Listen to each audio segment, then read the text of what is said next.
Boom! What's up, everyone? Welcome to Simulation. I'm your host, Allen Saakyan. We have an epic guest that is returning for his second show with us, David Savage. Hello, my friends. Thank you for coming back on the show. Good to be back. This is the first time I've been on something twice. Yes. It's a milestone. Yes.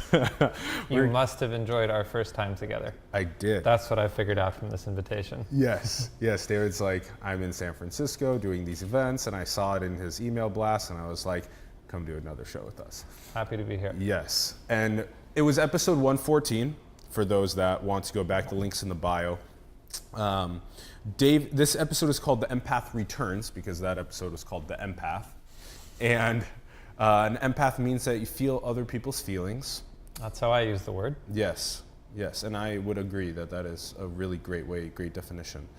And you've been up to some good moves. You get some links in the bio as well to check out, but you have now, so besides doing your live workshops, these events that you perform at, actually doing live demonstrations where you tap into how someone else is feeling, now there's a Kickstarter going on for a play that you're doing in New York. You got it. Which is exciting. And you have what's your friend's name that's the director? Katie Davis. Katie Davis, cool.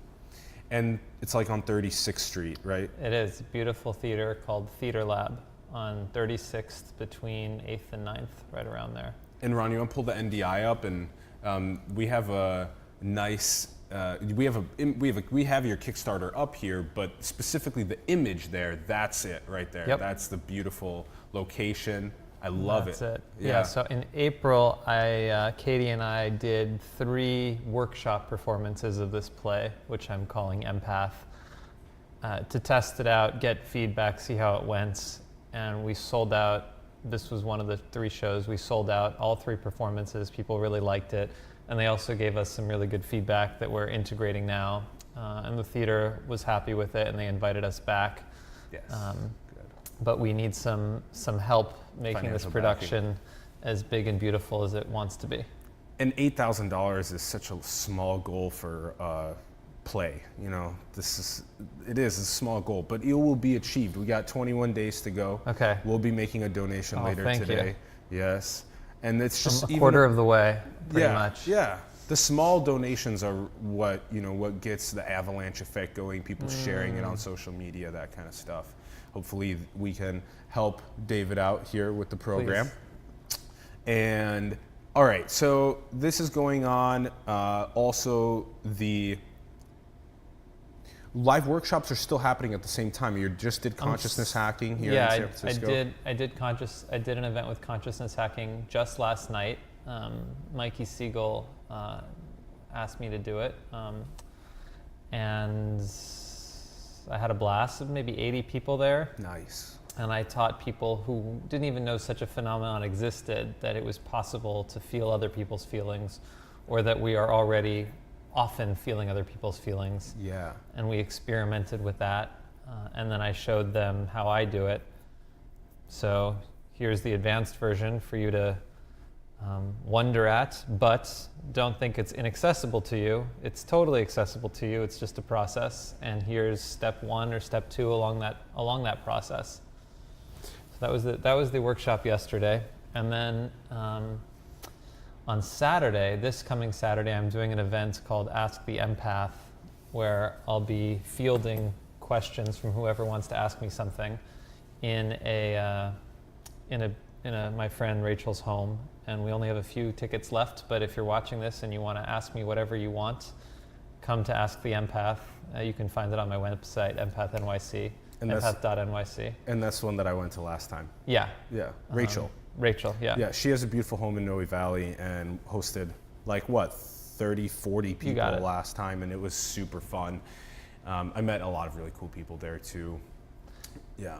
And then, but my primary focus is, you're watching the Kickstarter for it, my primary focus is this play.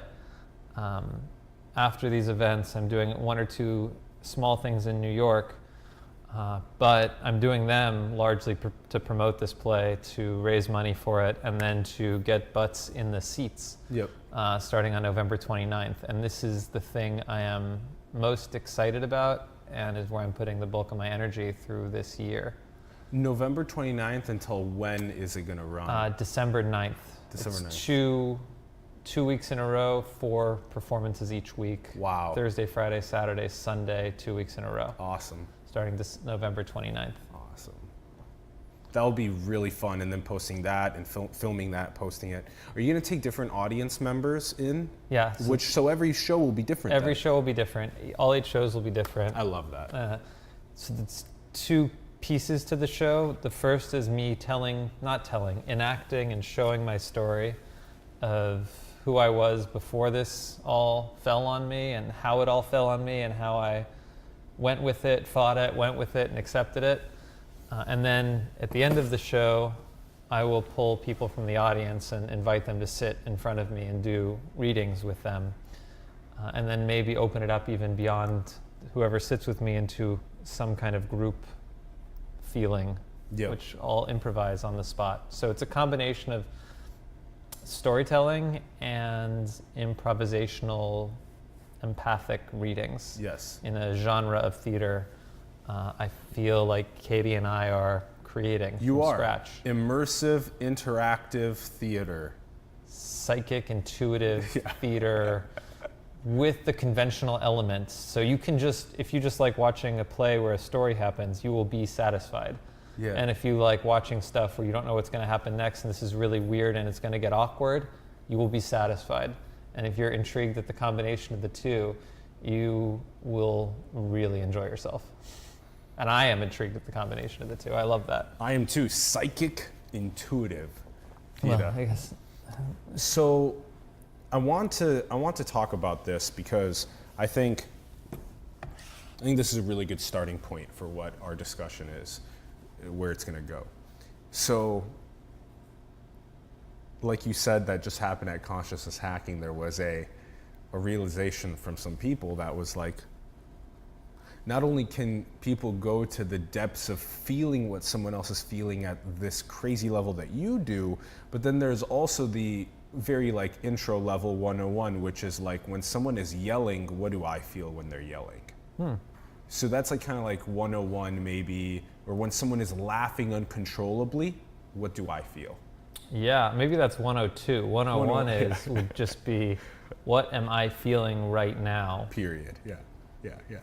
And I think most people would say, what am I feeling right now? The answer most people would give if asked on the spot is either, I don't know how I'm feeling right now, or a story they have in their head about how they're feeling right now, which may or may not reflect what they're actually feeling. Mm-hmm. So I'm feeling good, says the person who wants to be feeling good, but in actuality, I'm feeling good is covering an anxiety that you can see right there. So they're not actually feeling good, they're feeling anxious or tense. Or if you wanted to get more specific, they're feeling a feeling of being pulled tight from inside behind their chest. And that's how they're feeling when they say, I'm feeling good. Mm-hmm, mm-hmm. Yeah, that's 101. Those are common responses. Yeah, and that is 101 is. So I like how we're laying this out.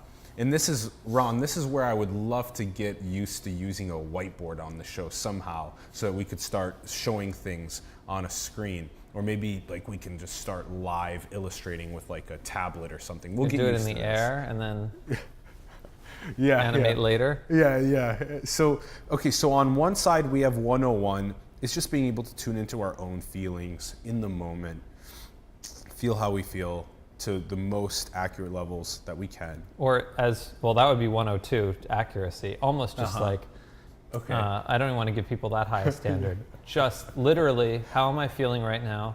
Close your eyes, and then however you're feeling at that moment, you don't need words for it. Just that physiological experience you're having in your body at that moment is 101. And even if the answer to that question is, I have no idea how I'm feeling, I feel nothing, then that void or that blankness is the feeling you're feeling. We accept that you have now passed class 101 because you've closed your eyes, tuned in, felt nothing, and acknowledged it. Okay, so it's just the first physiological feeling without putting words on it. Then yes, the second 101. 102 is getting more accurate. Temperature. Should we take it a step at a time, or you want to keep going fast?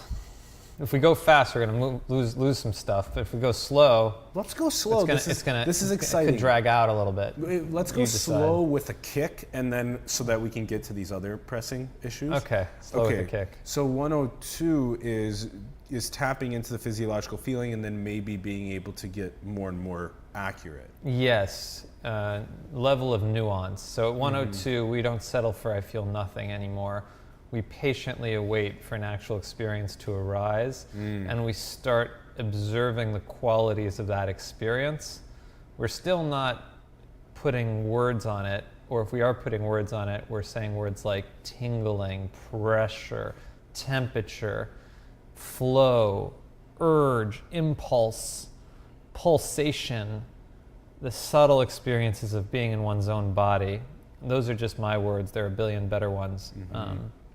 So now I'm feeling the way my voice subtly echoes inside my chest. What is that little fluctuation? I'm feeling how my voice comes out through my throat, out into the air. That has a vibration. I can feel it. There's a tingling under my nose. There's a little bit of pressure in my chest. You know, and I could go on and on ad infinitum. Totally. Now we're at 102, where I'm actually having subtle experiences in my body that I'm able to I like that. take a mental note of. And I wonder if if that might be 103, because 102 might be being able to see, like when someone else is giggling with joy or when they're super angry, and then being like, what is that energy doing to me? Yeah, that'd be like 10. You think that's 103? You think that's 4? Maybe we could start putting that in. You think that's past? Maybe that's 2. Maybe now we're out of the we're out of the ones. Out of the ones into the intermediate. So 201 is then being able to take the first bits of energy from other people. 201 would be noticing shifts in your physiology based on external experiences. One of the primary external experiences that's going to shift your physiology is going to be other people. But you could also notice a shift in your physiology as you step into a room, or you walk outside, or, oh, well, how is that changing me internally? Let's give an example quick. It's like when you walk into a rambunctious bar, and it's just like music is playing, people are talking, there's 1,000 voices going on. And then the other one is when you just walk through the park and there's just birds chirping and there's trees and there's animals, and it's all you hear is that. Total different. Those are great. So the first one, a lot of people, well, not all people, but a lot of people walking into that bar will feel something in them clench up. I'll be one of them. Some of the people will be opened up. So by definition, your physiological experience is going to be different than anybody else's, and that's cool. We're talking about the specificity of your experience. But most people walking in out of nowhere into a loud, intense bar experience will clench up. Something in them retreats, even if they're not conscious of it. And then most people walking through a park, something in them, including me, loosens. There's a spaciousness. And this is not conceptual spaciousness. This is actual feeling of one's aura expanding. That's real. So now I'm feeling it. I can imagine it too. Calling in the idea encourages the experience too. So now, okay. And now maybe we can get to 202, where, being around you shifts me in some way. Now 202 gets complicated because am I shifting because something in you triggers something in me? Not necessarily in a negative sense. I like you, I'm drawn to you, I'm curious, triggers some kind of curiosity, desire to interact. That has a physiological component. I'm leaning in maybe. Or am I affected by something about you that isn't necessarily triggering in me an emotional reaction, but is your energy itself is permeating through me. And now I'm feeling you, and we're syncing up on some level, where your energy is meeting my energy, I'm taking on some of your energy. And that's a different kind of shift. And that's the place where I've been carving out a little bit of a home in the cultural landscape, saying, well, that moment where somebody else's emotionality, physiology, vibration, energy, whatever language you want to put on it, affects me in subtle ways that are meaningful and demonstrate that we are all interconnected. woven together through these fields. Okay, let's throw this on. You'll see what I've been doing. Ron's going to throw it on the screen. Oh, wow. Okay. Okay. So we have feeling our own physiology with more accuracy. Yes. And then I would say with subtlety. With subtlety? Yeah. Subtlety. And then noticing shifts based on changes that are in the external world.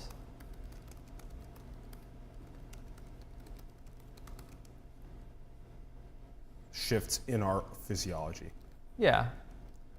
I mean, yeah.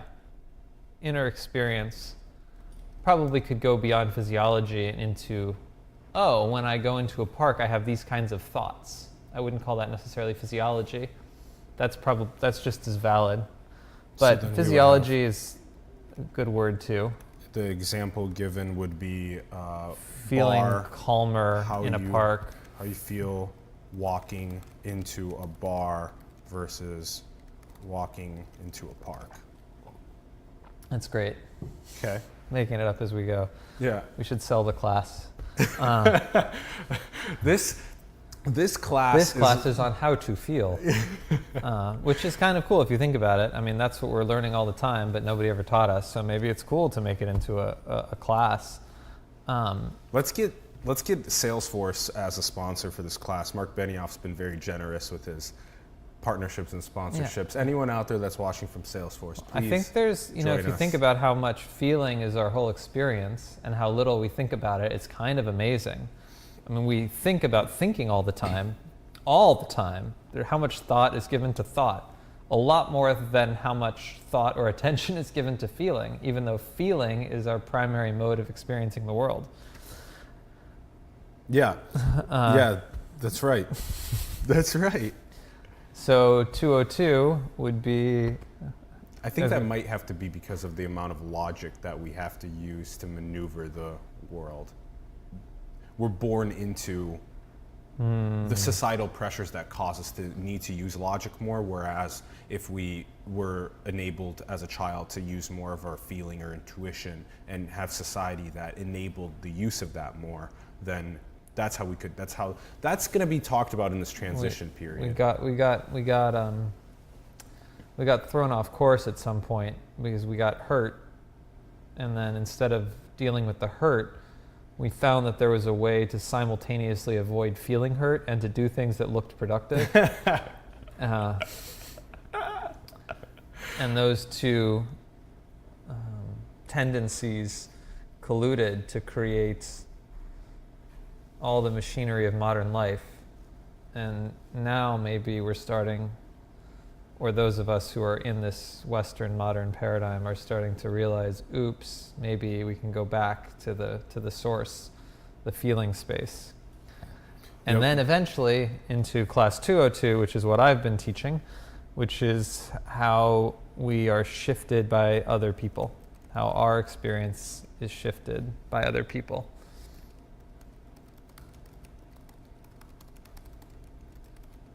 Interesting. Okay, so how our experience is shifted by other people. So this can be maybe like example given how you feel when someone is laughing or angry. Great. Okay. And then now is there a what would be like 301?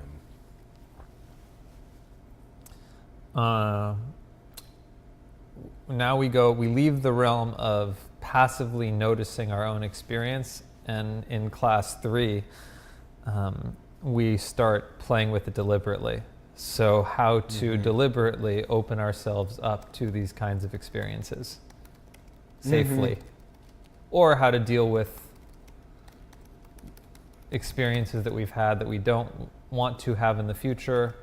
How to work with this ability deliberately. Yeah, how to work with this ability deliberately. Deliberately and safely open ourselves up to these experiences. Yes. And yeah. Work with this ability. Yep. Yeah.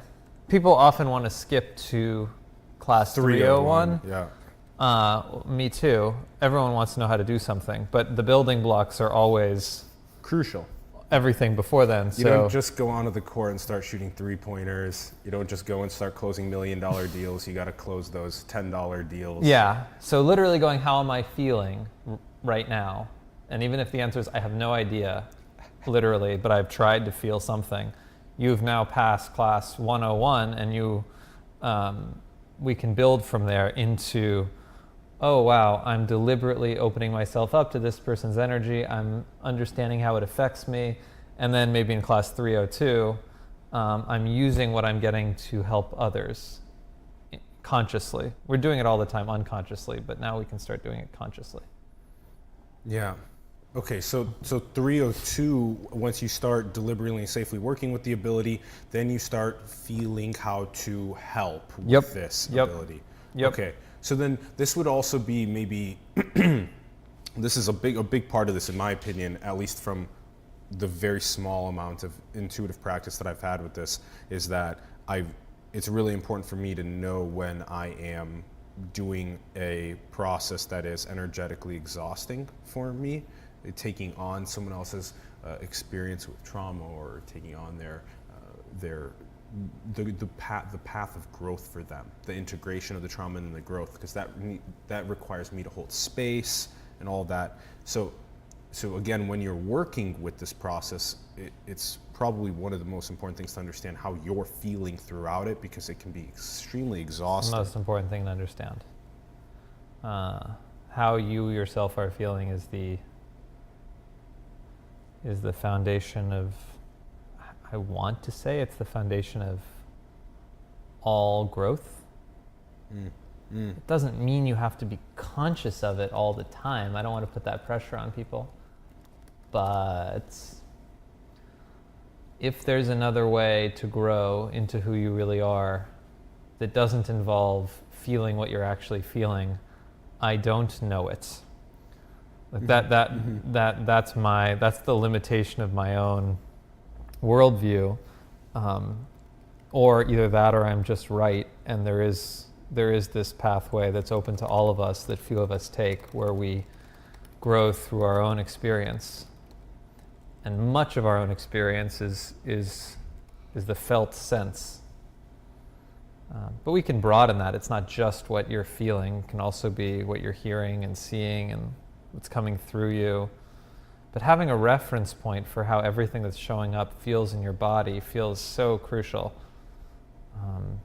Having that reference point. And that's, the reference point is 101, and then 102 developing out. And then we can package this probably away now, but it's just, it's quite cool. We finally were able to illustrate something on a spectrum, but on a development spectrum.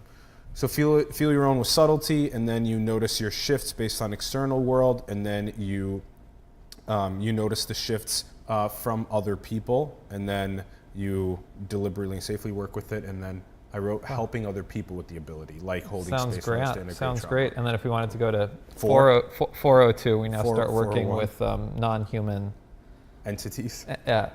Entities, subtler energies, other layers of information.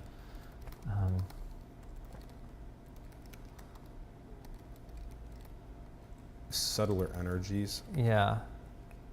And then, I mean, the dead, this stuff that's out there we might not necessarily believe in, but that seems to show up regularly to people who seem to have a capacity for it. Yeah.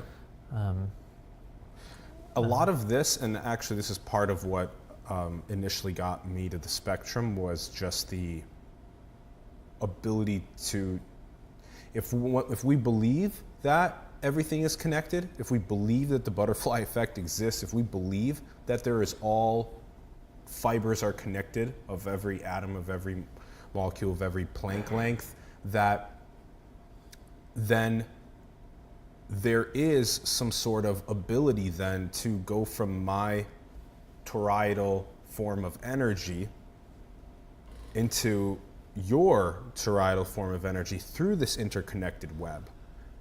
Totally. Feeling not only your soul at this moment, but feeling across the earth to how China currently feels. I think this is very possible. Feeling how a dolphin currently feels swimming through that gorgeous ocean, jumping through the, and enjoying that. Feeling how that tree that's been alive for thousands of years feels as it's continuing to nourish that environment, get those resources from the soil and get the resources from the sunlight. Totally. How about how the dolphin feels when they're being slaughtered in that Japanese massacre every year? Can we touch on that, or We can. bring awareness to that You just have. slaughter? Yeah, there it Over in is. Japan. Japanese slaughter. The pain of the dolphin being slaughtered is now present in this space. Yeah, the Taiji dolphin drive hunt. Yeah. Yeah, just for a moment, because we don't know how many people are aware of this, but government quota allows over 2,000 to be slaughtered or captured. Annually, 22,000 are killed. So why? Money. Why? Money. Go ahead, show the picture. Context Must and history. we? I would rather not look at a picture Yeah, of let's not dolphins do it being on slaughtered. David's stream, but we just brought awareness to it. But that was our. I'm sorry, David. It's okay. My role is devil's advocate. I appreciate your role.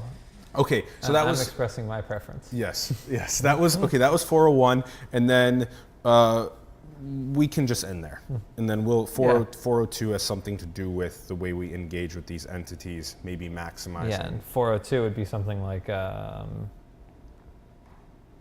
travel, interdimensional travel, or something like that. We've now gone beyond my pay grade a little bit, although I Yeah. have flashes of this. Totally. Yeah.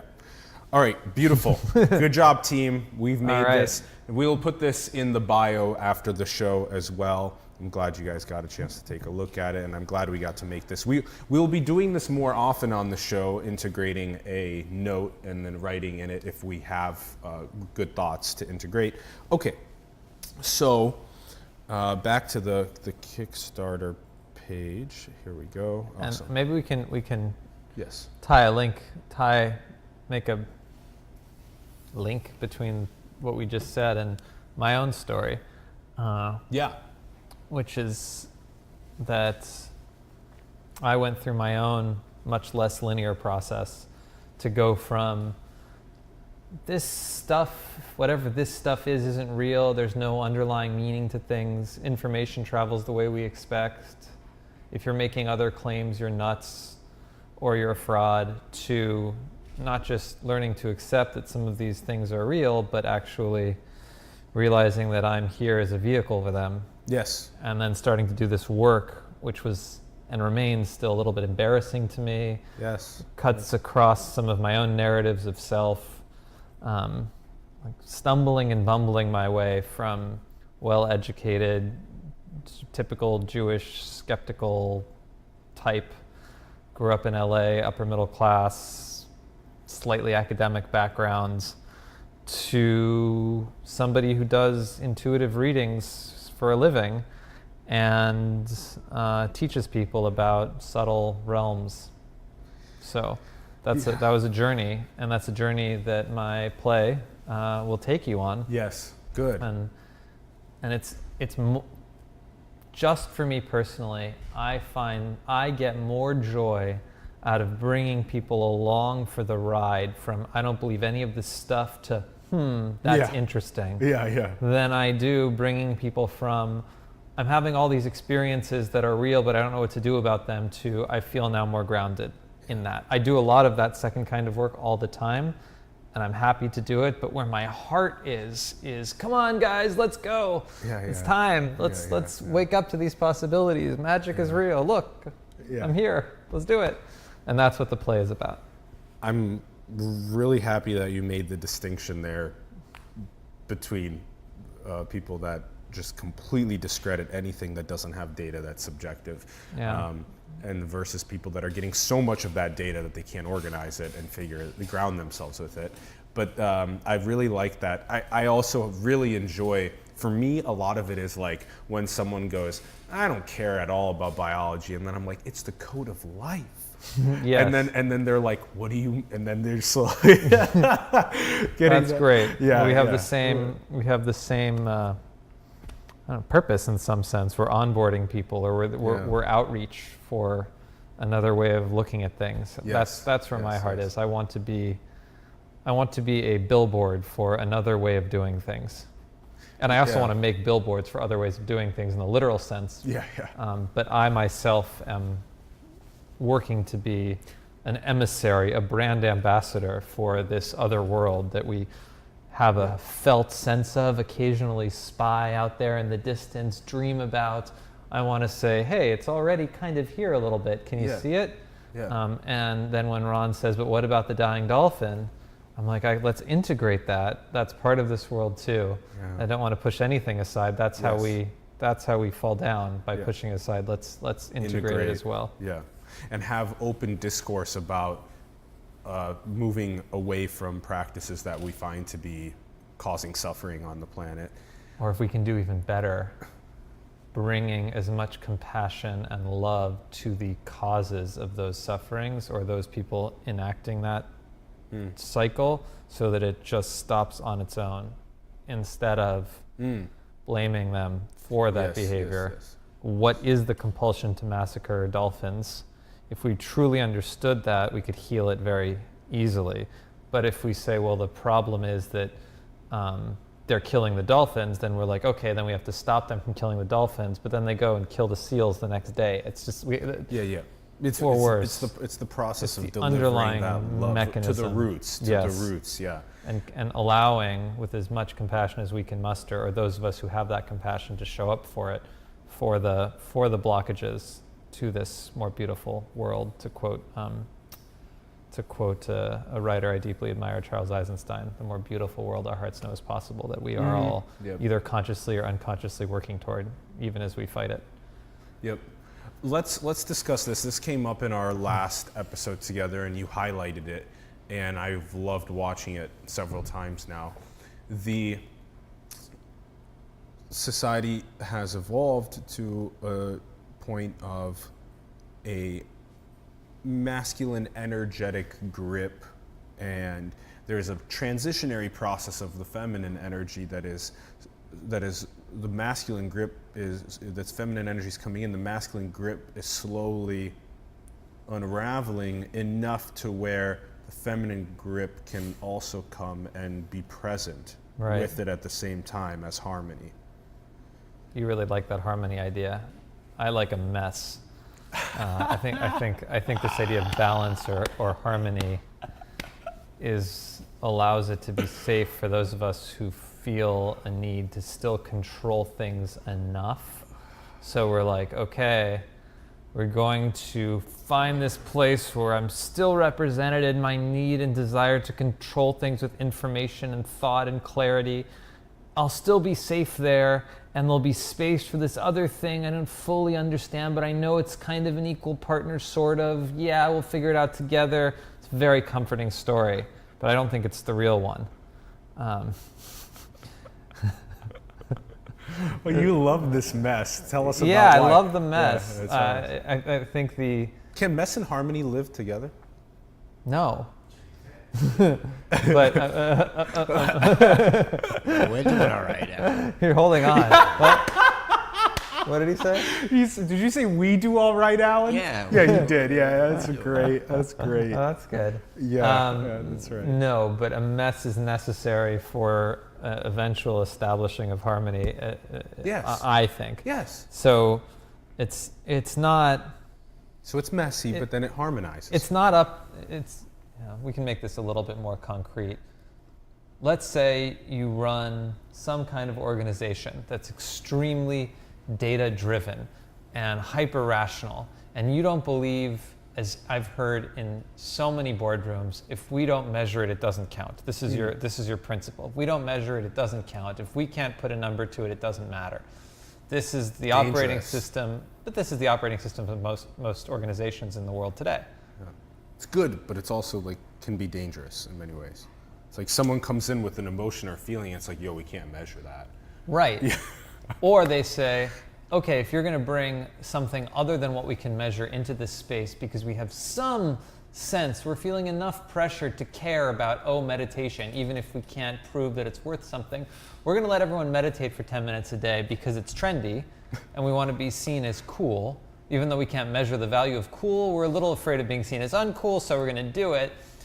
But we're going to need you to prove the value of this meditation to the bottom line. To the bottom line, so they make all these people who are bringing something new in subjugate themselves to the tyranny of what can be measured. Okay, let's say you bring in a violinist on Friday when everybody's hanging out. Do you need to quantify that with the bottom line, or do you just intuitively know that somebody that's playing the violin or the trumpet So think about what happens if, here's what I'm saying, that this harmony you're thinking about is a comforting illusion. Because when you start to go open up to this violinist, you bring in this violinist and there's an energy that shifts and suddenly what happens if people are really open to the transformative power of art is they start to prioritize things that can't be measured more. Mm-hmm. It's not that you start measuring those things that can't be measured. That's holding on. You start shifting and you go, wait a second. My heart is opening to this music. When I go back to my cubicle and I figure out how to extract more money from customers, my heart is closing. Or provide more value to customers, because it doesn't have to be that negative. It doesn't approach. have to be, you're right, that's my bias. Yeah. But I'm providing more value, but I'm at a distance. Like when you start to let in that amorphous stuff that is the beauty of life as we all experience it, it wants to take over because we want to live that way. We want to live in connection, in love, in joy, in excitement. Not in cubicles. We don't want to live, we just don't want to live as slaves to numbers. We just don't want to do it. That's what AI's job is for. Maybe that's what AI's job is for. Yeah, maybe that's what AI's job is for. So it just gets messy. Like, yes, there is a balance to be had, but the balance comes after we prioritize the subjective, comes after we prioritize what wants to happen, what our hearts are longing for. So I used to go crazy because I would go into any kind of meeting and you say, this is the underlying truth that wants to be known or seen, and I felt deeply connected to something, and they would say, prove it. And then you'd go through this song and dance to prove it, and you felt like in the proving of it, you were killing it. This is true of every nonprofit deals with this problem. Every nonprofit that's motivated from the heart is like, oh, we're doing this amazing thing. We know it in our bones. We're so drawn to it. And then they go to a funder, and the funder sits back and says, can you prove to me the ROI? Can you prove to me the value? And then the nonprofit has to go through this whole long song and dance about the underlying value that can be reduced to numbers, and then deliver it on a platform to this funder who then says, oh, this makes a lot of sense.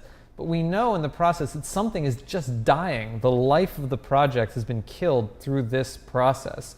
And it's rare is the person running that nonprofit who can hold both the underlying meaning of what they're doing and tell the BS story about its measurable value to people who are going to finance it in his or her mind, heart at the same time. So usually there's this split. Yes, you're illustrating something very important, but I also want to see if it can actually harmonize through the mess.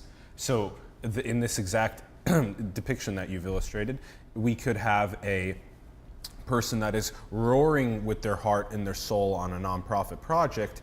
Meanwhile, at the same time, there is AI or engineers that are working with the actual data that exists from the value that they are providing other people, and they're just simply measuring it and seeing what methods of disseminating the information can maximize the value. So anyway, I agree. They can exist but and co-harmonize.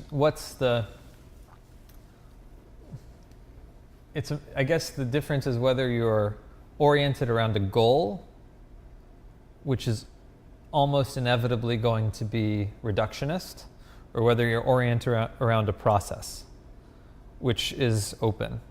So if you're like, I want to goals can be open too. Thank you, Ronnie, for the timer. Let's jump into the couple Okay. other things that we wanted to talk Sounds about. good. I think this has been something that we've talked about on the show quite a bit about, we've had Rack Rasm on the show talking about 5-MeO-DMT. He's We've great. had Michael Pollan talking about psychedelics These and guys are great. how to change your mind. So what does psychedelics have to do with empathy? Everything? Well, these are like two of my greatest favorite themes crossing, so I could go on forever. But let me see if I can summarize. Psychedelics show us that we are interconnected. They don't just show us conceptually, they give us the experience of that sense of interconnectedness. Sometimes they give us the experience, 5-MeO-DMT does, of there not even being an I to be interconnected. We are nothing but the interconnectivity. Mm-hmm. And empathy is nothing more than the recognition that there's not a meaningful separation between you and me. Yeah, there you have it.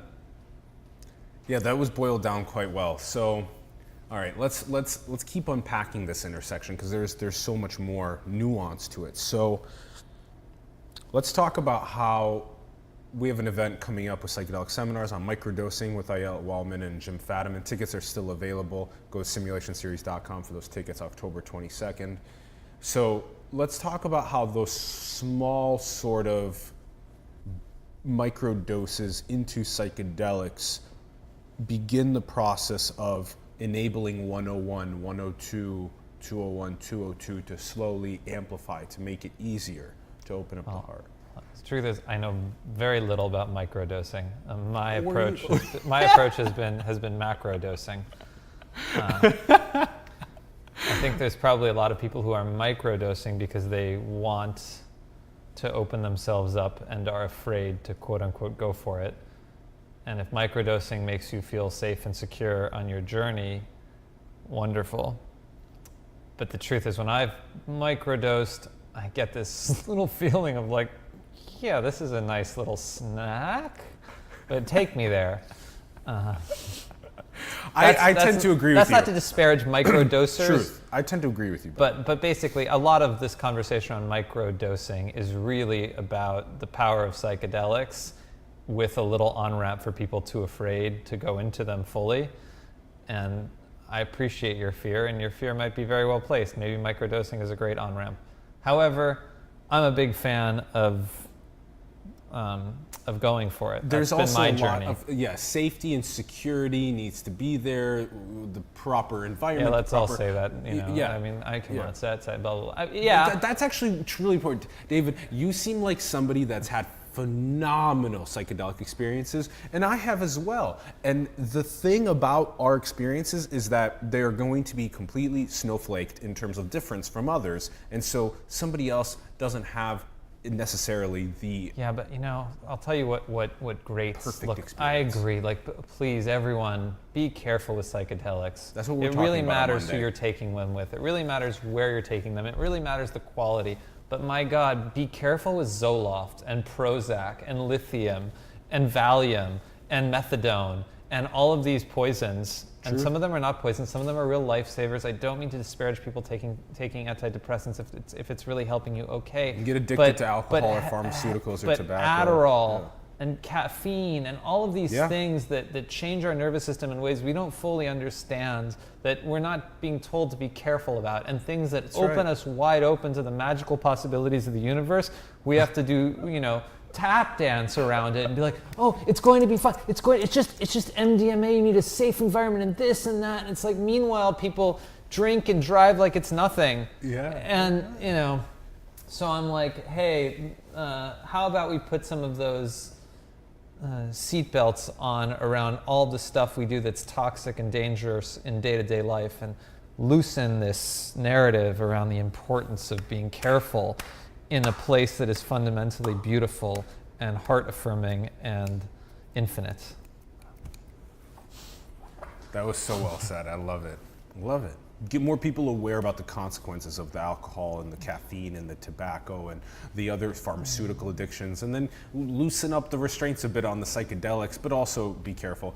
Okay, good stuff. I wanted to see what you would say, because you do blast off in psychedelic world, me too. Let's just at least touch on what exactly that does to one's ability, because you did mention, you gave these examples and they were really good about the intersection of empathy and psychedelics. But let's pierce this the way that, let's just give an example, especially with you, when you're sitting here across from somebody and you're feeling what they're feeling. What has psychedelics done to get you closer into feeling what they're feeling? Ayahuasca was huge for me. Ayahuasca taught me that I was carrying other people's feelings in my body and showed me how to release them.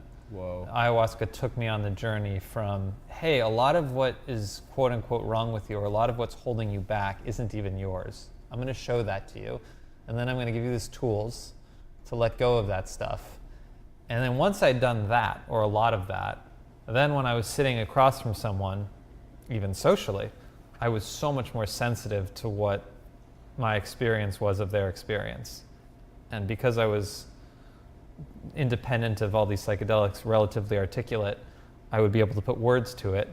And then from that, this career has sort of started to take off on the runway of taking off, who knows.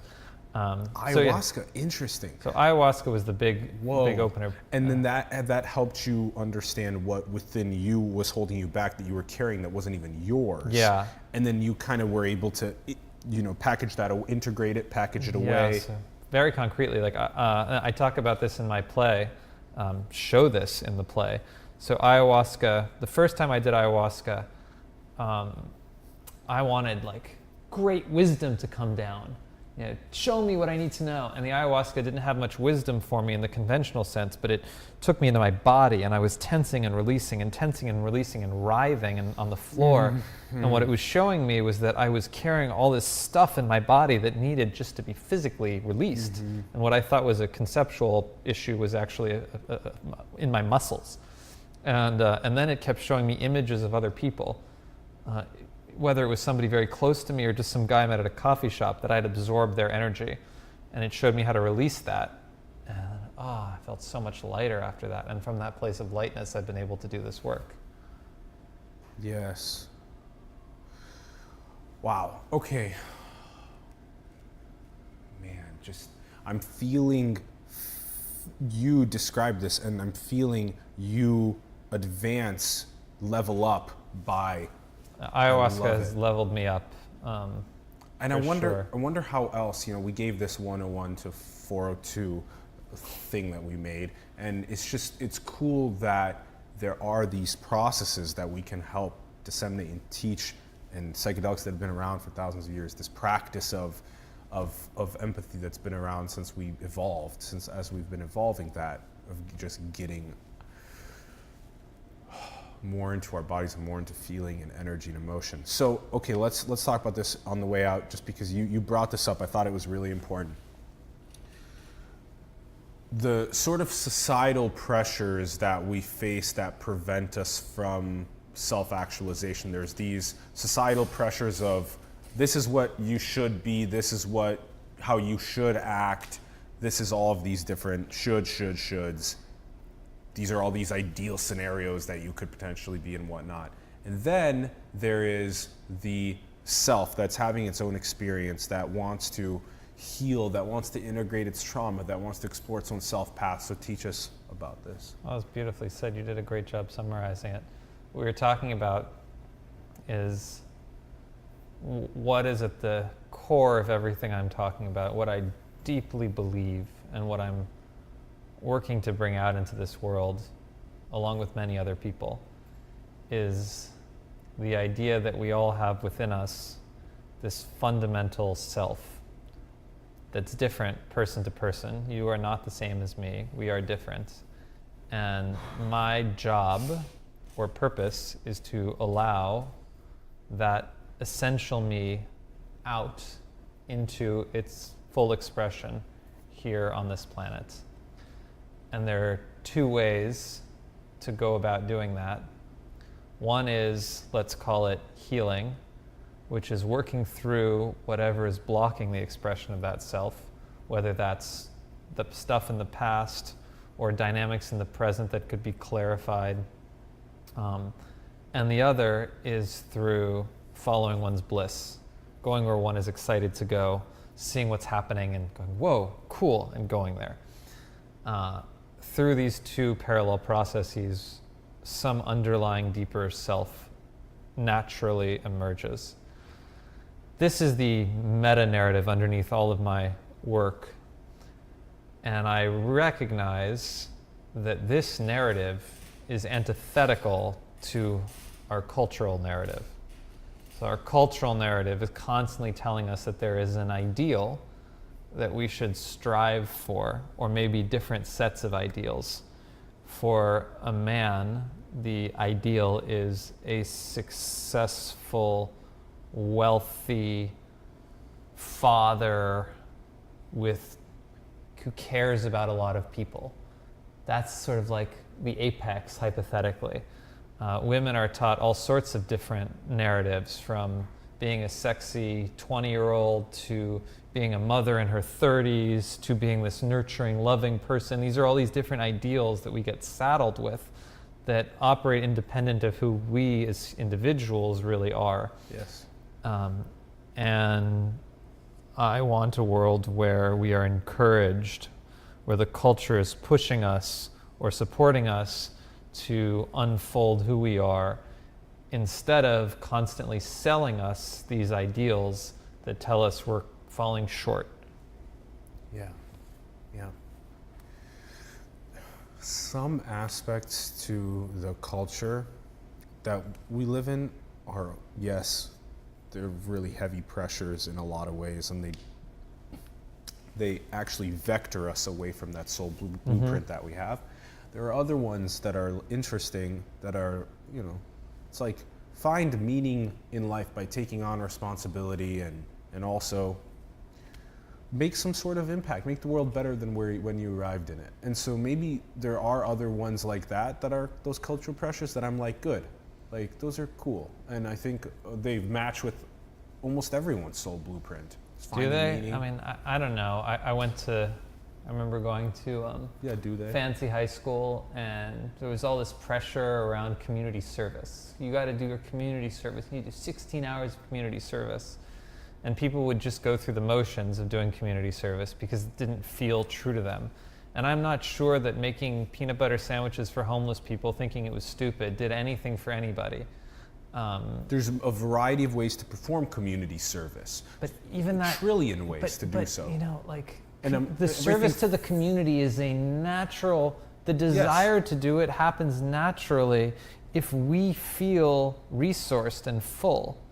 Whereas if we're doing it because our ego says a good person does it, or we're doing it because there's a pressure to do it and we should be ashamed if we don't care about other people, that underlying resistance or resentment will find its expression in other ways, and I'm not sure ultimately it's of more service than for that person who says, you know what, I don't give a damn about other people, I just care about me. There's a lot of shame for somebody who feels that way, but I would rather a world where they can say that and own that than a world where they have to hide that. Because if they can say that and own that, we can work with that. But if they get to hide that because they make contributions to charity, then we're all living in delusional land. Let's give another example that could be maybe potentially be more awakening on the way out. Just this example of if the opportunity, the resource, the tool is available to go and see what the lowest socioeconomic status lives like and be able to go and serve them for a period of a day or however long you choose to do that.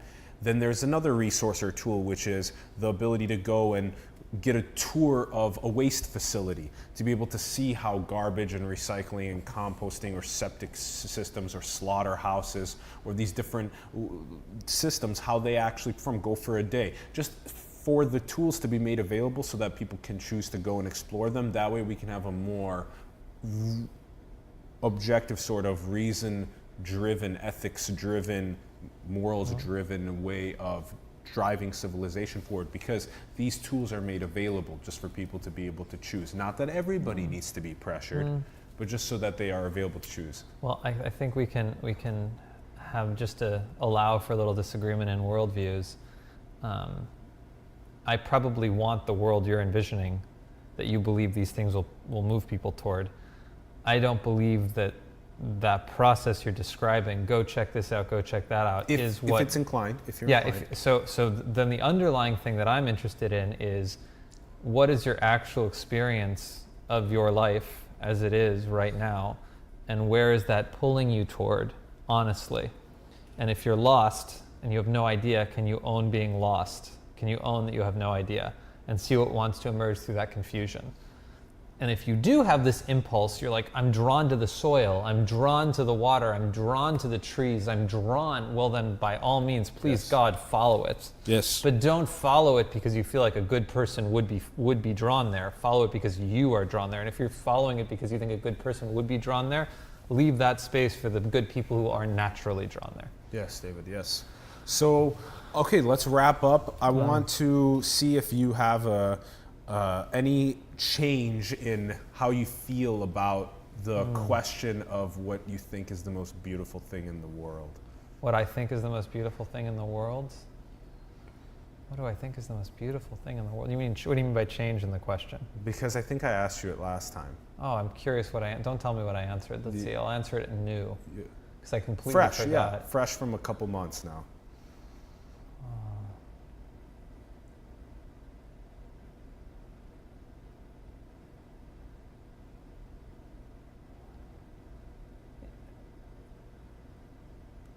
Infinite potential is what's coming to me. I love it. And why? I get this feeling of awe around it, and humility, like the pleasant kind of humility where you're like, oh my God, I'm just nothing in this great mystery. It feels really good to be nothing. And with that, this feeling of, well, I'm also part of this great mystery. That's what comes to me. Beautiful. And can I wrap by saying, I'm really needing support right now. If you're moved by what I'm up to in this world, I would love your help with this play. It's how I'm feeling called to express what's going through me right now. And it's the first step on a longer series of outputs around what it is to be an empath, and helping people come into their own experience of subtle realms. So if that moves you, please go to my website, empath.nyc, and find my Kickstarter through there, or click on Allen's link to the Kickstarter. I really appreciate it. Please support artists, creators, builders, people that are manifesting their soul blueprints into the world, like Oof, David. love that. Support him, support us. We need your help. And together, we will build a beautiful future. David, thank you, Allen. so much for coming on to the show. It's such a pleasure. I love it. It's fun to be here. This was so much fun. This was so much fun. Ron, for the producing and directing, huge thank you. Everyone, give us a comment below. Let us know your thoughts. We would love to hear from you. Let us know your feels. We'd love to hear from you. Also, go and create, go and build, go manifest your destiny into the world. Go do it, go execute.